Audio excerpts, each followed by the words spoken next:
আসসালামু আলাইকুম। শহরের কোলাহল ছেড়ে এক বিশেষ কাজে গেছিলাম উত্তর চাঁদামারি গ্রামে।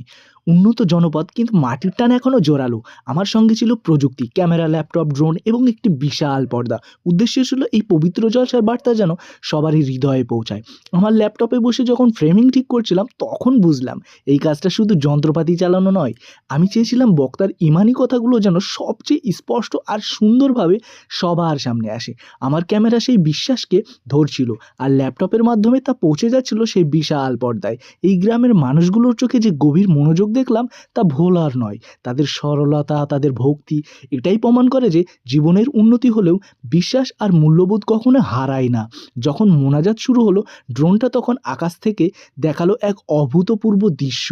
হাজার হাজার মানুষ একসঙ্গে হাত তুলেছে। সেই দৃশ্য আমার ক্যামেরা বন্দি হলো, আর বড় পর্দায় তা দেখে মানুষের আবেগ আরও বেড়ে গেল।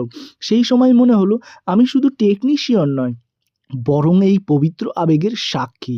কাজ শেষে যখন ফিরছিলাম, মনটা ছিল শান্তিতে ভরা। উত্তর চাঁদামারির এই রাতটা আমাকে শিখিয়ে গেল, প্রযুক্তিকে এমন ভালো কাজে লাগাতে পারাটাই জীবনের সেরা অর্জন। এই মানুষের ভালোবাসা আর এই পবিত্র স্মৃতিটুকু আমার হৃদয়ে পুঁজি হয়ে থাকবে। খোদা হাফেজ, ভালো থাকবেন।